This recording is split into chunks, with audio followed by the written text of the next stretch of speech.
Bonjour tout le monde, je m'appelle Jean-Pierre. Je vous présente un petit vidéo que j'ai fait sur la construction de mon rotophase pour avoir du 600 volts dans mon garage. Alors le voici. À l'origine, j'ai construit mon rotophase pour pouvoir alimenter un surface grinder qui fonctionnait sur le 575. C'est un surface grinder de 5 HP qui tire 5 ampères. Alors, c'est pour cette raison que j'utilise un moteur de 7.5 force ou 7.5 ampères. Sur le 240, là, le courant est environ 23 à 25 ampères. Alors, ce n'est pas un système qui est trop exigeant. Je suis allé chercher toute l'information nécessaire sur un forum Practical Machinist. Ils ont une section qui parle juste des rotophases. Alors, c'est surtout américain. Les autres sont plus habitués avec le 440 lorsqu'ils font des rotophases. Moi, j'ai joué avec le 600 volts. Il y a un gars qui m'a pris sous son aile parce que le 600 volts, c'est très dangereux. C'est pas un voltage qu'il faut prendre à la légère. Là. Ça tue. Alors, il y a des précautions à prendre. Les mises à la terre, il faut qu'ils soient à la bonne place. Les composantes qu'on utilise aussi. Mon rotophase est connecté sur ma boîte électrique, 240 volts. Par la suite, il y a un transformateur qui abaisse le voltage de 240 à 230 environ. C'est pour avoir 575 le plus juste possible à mon rotophase. Alors j'ai une prise ici standard de 240. La prise 240 volts est branchée dans une boîte disjoncteur avec deux fusibles de 30 ampères chaque. Le breaker de ma boîte principale aussi, c'est un 30 ampères. Par la suite, mon 240 volts est branché dans un transformateur 600 à 240, mais branché à l'envers. Alors à partir du 240 volts, j'obtiens du 600 volts, toujours dans le une phase. Du transformateur, on va aller à notre moteur électrique. Un moteur électrique 3 phases 575 volts, 7.5 HP et 7.5 ampères. C'est ce moteur-là qui va servir à créer la troisième phase. Les moteurs électriques 3 phases peuvent fonctionner sur le une phase à condition que le moteur tourne déjà lorsqu'on met le courant. Alors j'ai fait un mécanisme pour faire pré-spinner le moteur avant de mettre le courant. Le système de démarrage consiste en un levier avec un spring, une strap, le petit moteur qui va entraîner le gros moteur. J'ai un cam avec une petite limit switch pour énergiser mon petit moteur électrique. Alors lorsque mon gros moteur tourne à la bonne vitesse, je relâche le tout puis le système est fonctionnel.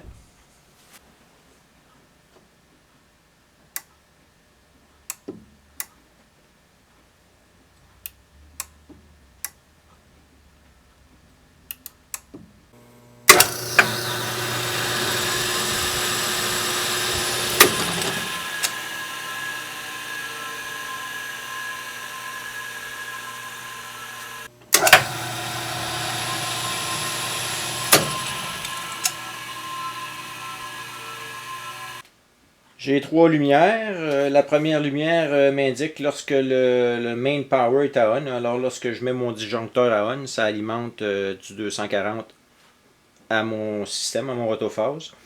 Deuxième lumière, lorsque mon relais de moteur rotophase est enclenché, là, ça veut dire que le moteur 575 du système est fonctionnel.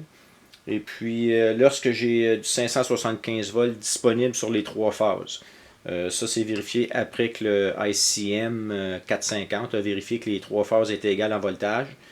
Alors, ça m'indique que mon dernier disjoncteur magnétique est à on. À ce moment-là, je peux alimenter ma machine. Ok, je vous fais une démonstration du démarrage de système. Là. Ça va aller assez rapidement. Alors, la première chose à faire, je suis branché dans le 120 volts, dans le 240 plutôt. Je mets mon disjoncteur principal à on. Je mets la lumière qui s'allume. J'enclenche mon petit moteur électrique. Je sens que mon moteur tourne à la bonne vitesse, je le lâche, je l'enclenche. Mon relais de moteur est fonctionnel. Et voilà, le 575 volts, 3 phases est disponible. vais arrêter la machine, j'ai juste à peser sur le stop.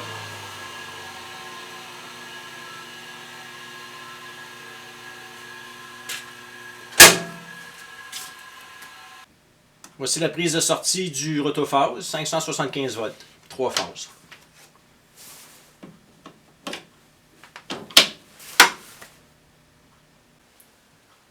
Voici l'intérieur du boîtier de contrôle et de protection du rotophase.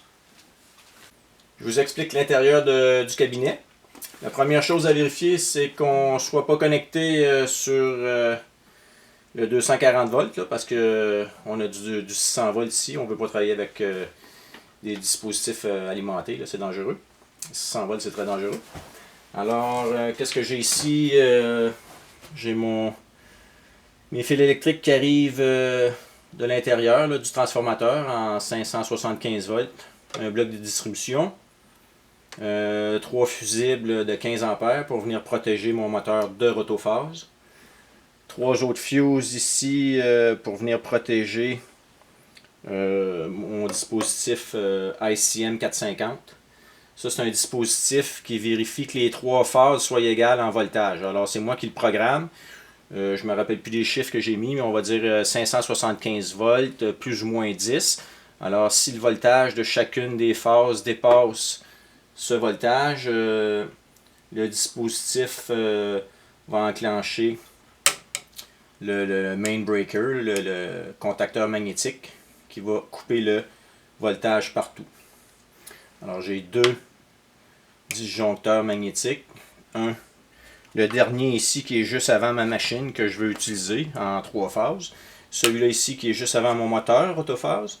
Il y a également une protection thermique. S'il y a un overload, si ça chauffe trop, ça coupe le disjoncteur. Ensuite, ça ici c'est un transformateur 600 à 120 volts parce que mon système fonctionne sur 120 volts, les composantes. Alors j'ai des fusibles pour protéger mes systèmes.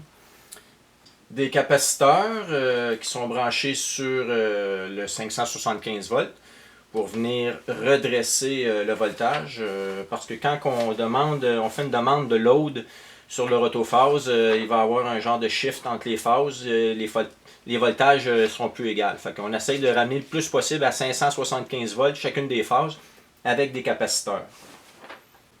Il y a une chose qui manque à mon rotophase présentement, c'est des résistances sur les capaciteurs, des bleed resistors pour décharger le capaciteur lorsque le système est à off. Parce que ces capaciteurs-là sont encore chargés avec du 575, alors si je vais me mettre les doigts là, ça peut être dangereux. La façon que j'ai opéré pour trouver la bonne capacitance, c'est que pendant que mon rotophase fonctionnait, je mesurais chacune des phases. Alors j'essayais d'avoir le plus proche possible de 575 volts sur chacune des pattes. Alors je me suis fait une centaine de feuilles avec différentes capacitances. Puis je jouais avec, j'ai fait des graphiques. Puis à partir de là, j'ai choisi les capaciteurs qui me donnaient 575 volts ou le plus proche lorsque mon grinder était en fonction. Alors, tous les moteurs électriques étaient en fonction sur le surface grinder parce que j'ai une pompe hydraulique puis la meule elle-même. Alors, ça tirait environ 4 à 5 ampères sur le 575. C'est à ce moment-là que j'essaye d'avoir le 575 sur chacune des pattes. Parce que quand j'arrête le grinder ou la machine que je veux utiliser pour le 575, il y a un débalancement sur le voltage. Pour ceux qui se posent la question, pourquoi il y a autant de systèmes de protection, bon, si jamais il y a une panne Hydro-Québec, je perds le courant, mon moteur arrête de tourner, puis le courant revient au bout de 30 secondes, 1 minute. J'ai 575 volts qui rentrent dans le moteur ne tourne pas, tout saute. Alors, aussitôt que j'ai une panne de courant, mes contacteurs magnétiques vont débarquer. J'ai fait un dessin du circuit électrique et je garde les feuilles à l'intérieur de mon cabinet. Les 2 boutons de contrôle, le vert pour actionner le système, le rouge pour l'arrêter. Alors, lorsque je pèse sur le levier pour actionner le gros moteur, une fois que je sens qu'il tourne à bonne vitesse, c'est à ce moment-là que je pèse sur le bouton vert pour alimenter ce moteur-là en 575 volts. Je vais vous montrer l'intérieur du transformateur.